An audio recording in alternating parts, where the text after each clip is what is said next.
Hey guys, welcome to the channel.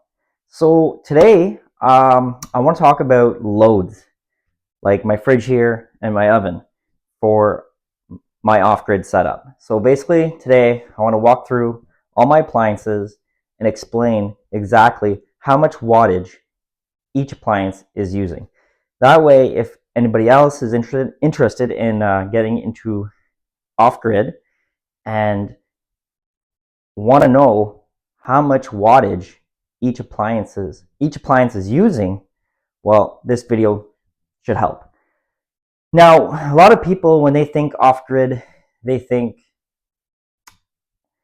that you can't live modernly. So, you're not going to be able to have a dishwasher.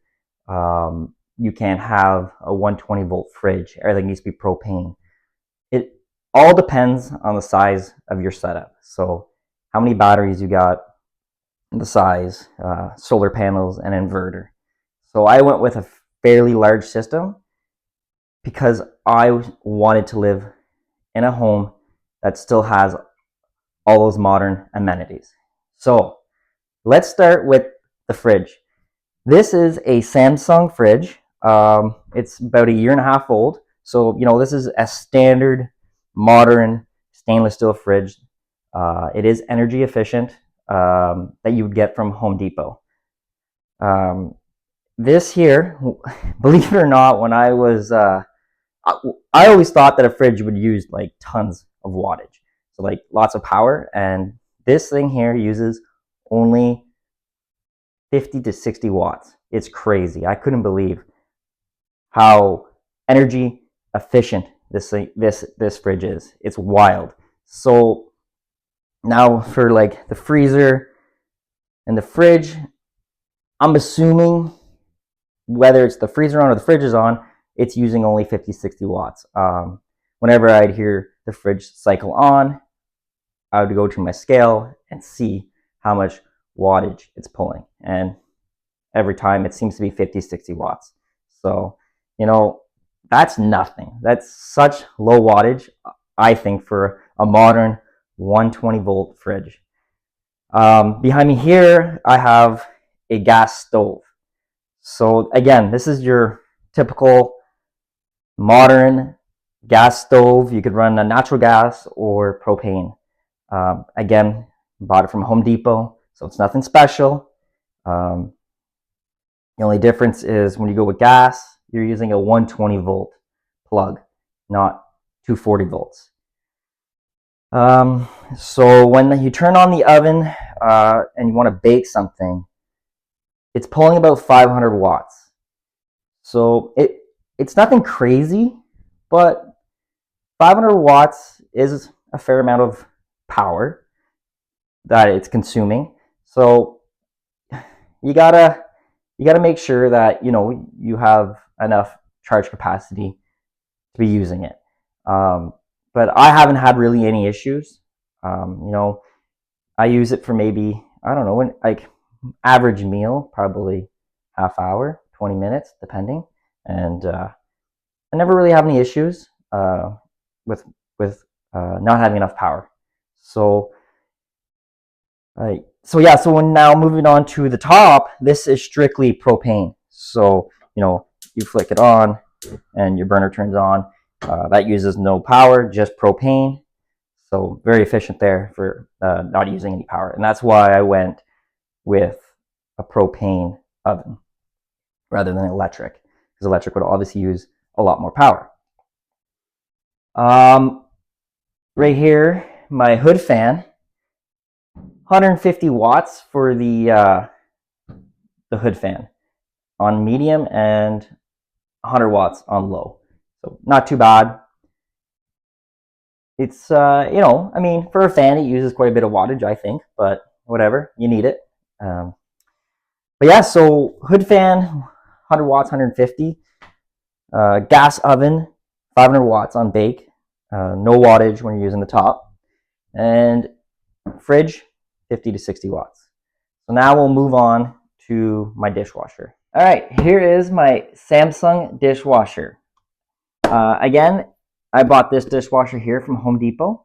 So it's not made for off-grid or anything like that. It's your typical dishwasher for any home. But this is the top of the line Samsung dishwasher. It was about $1,100.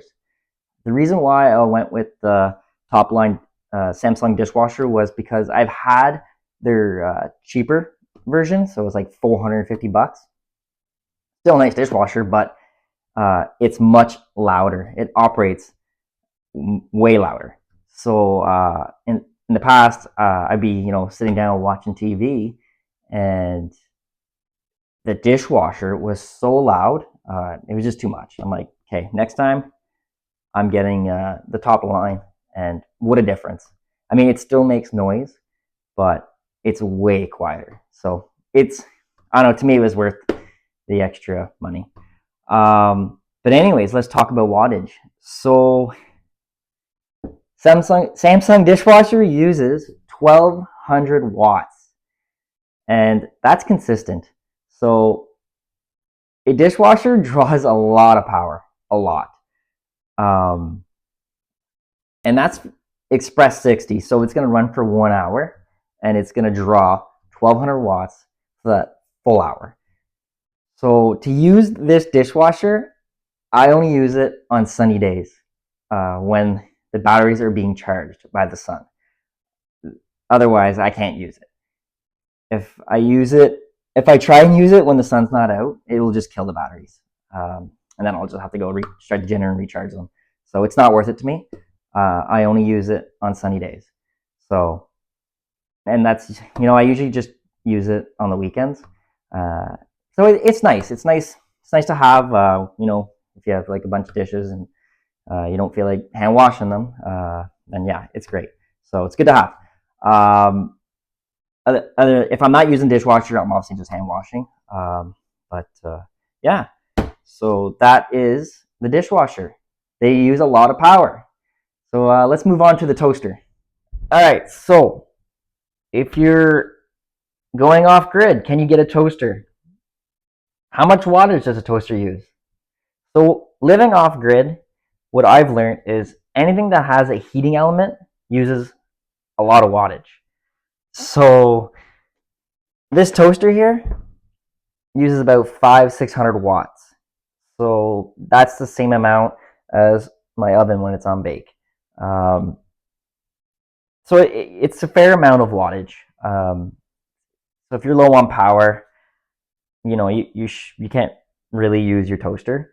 But you know what? I use it every morning, and I really don't have any issues. I have more than enough power. Again, I have a pretty big system, so you just got to calculate that if you could use a toaster or not. But I do. No issues. It's convenient. It's quick. So I got a toaster. Another thing too is a blow dryer. If you guys want to know how much power a blow dryer uses, it's crazy.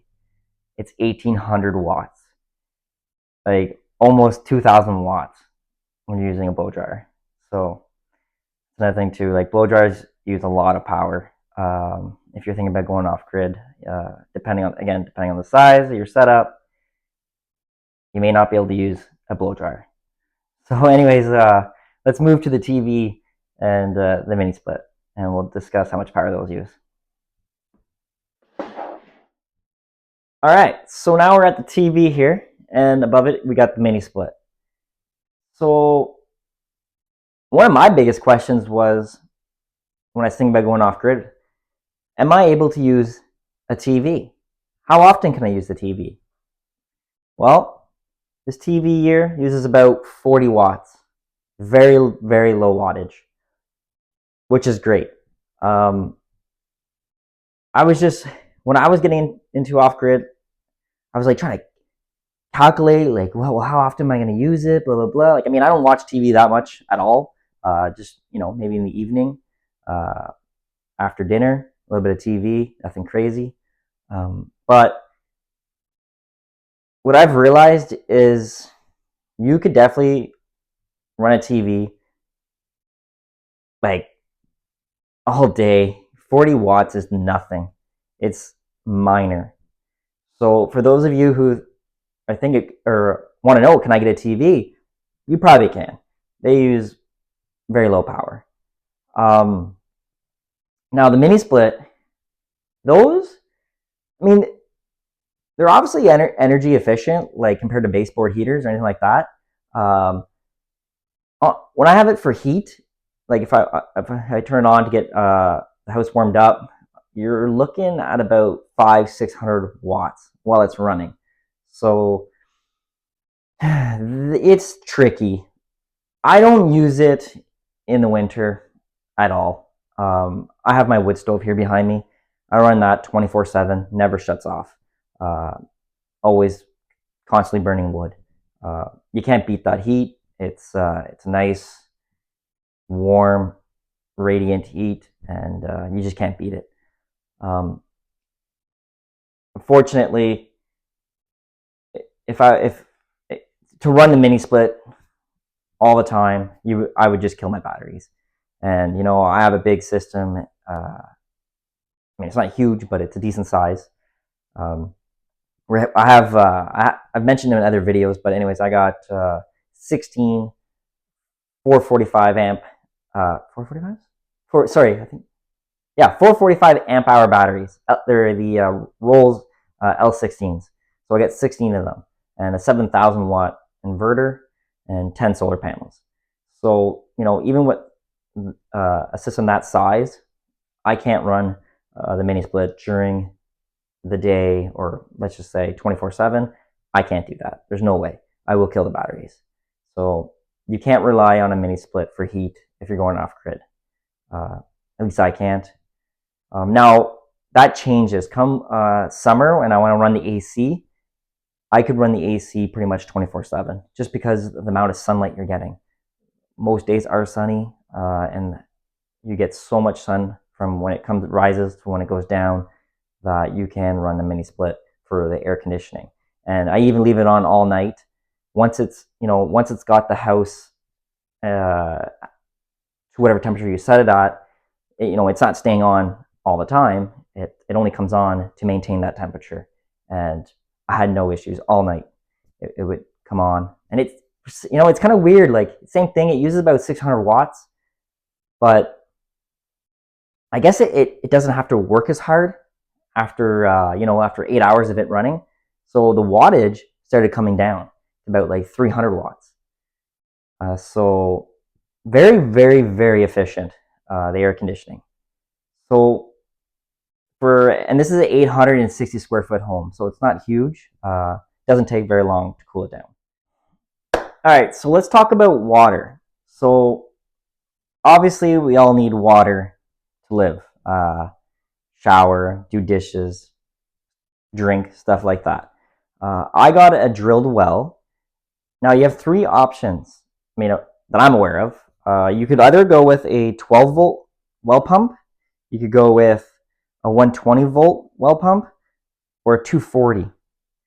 I went with the 120, and this was before I was educated on how what's the word I'm looking for here?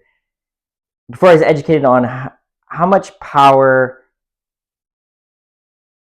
a 120 versus a 220 uses. So I thought if I go with a 120 volt pump, it will use less power than a 240 volt well pump. Well, that's not true.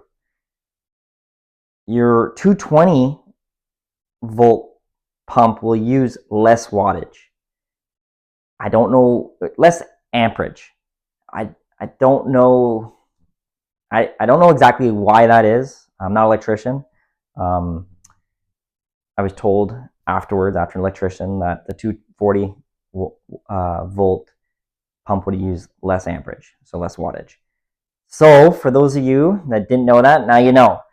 Do not go with the 120 volt. Go with the 240 volt or a 12 volt pump.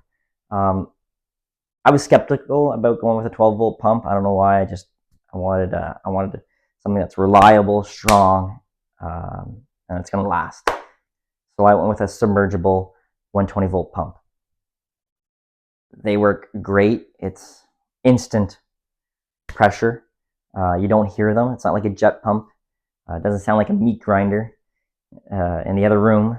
You don't hear nothing. So they're great. But the downside about going with a 120 volt is it uses about 1200 watts. So every time you run the water, flush the toilet, and the pump has to kick on, I'm pulling 1200 watts. It's a lot. So if I could, bring that down to half, maybe 600 watts, it would, wouldn't use up as much power, and my batteries would go further. So definitely something to look into. Super important because we use water all the time. So now let's just move to my utility room, and we'll talk about my instant water heater and my internet router. And that'll be about it. So let's move on. All right, guys, welcome to the utility room here. Behind me, I have my instant water heater, and I have my internet router. So I went with a propane instant water heater. Reason is because obviously a hot water tank is going to use a lot more power because it's got to come on to maintain the temperature in the tank, where an instant water heater only comes on when you turn the water on. So it uses no power unless you turn on the water. So we got a 120 volt plug here for it. It uses about 15 watts whenever you turn the water on. Very, very minor. So yeah, it's very energy efficient if you're looking for a hot water source for going off grid. This is definitely the way to go. Over here, I have my router. Router uses 40 watts. Nothing crazy at all. And I discovered that Starlink's satellite dish has a heater on it. I had no idea until I went into the app the other day, and I just wanted to check the status, and it said heating. I'm like, what the heck? It's heating? And I looked into it, and yeah, apparently there's a heater in there to keep the snow off the dish. So I came over and checked it out, and I know anything with a heating element uses a lot of power, but it must be very low because it only was using 50 watts. So not too bad for a heating element. Anyways, that's about it, guys. I hope I gave you guys lots of information about how much power everything uses. I hope this helps you for your off-grid adventure. If you guys enjoyed this video, please like and subscribe, and we'll see you.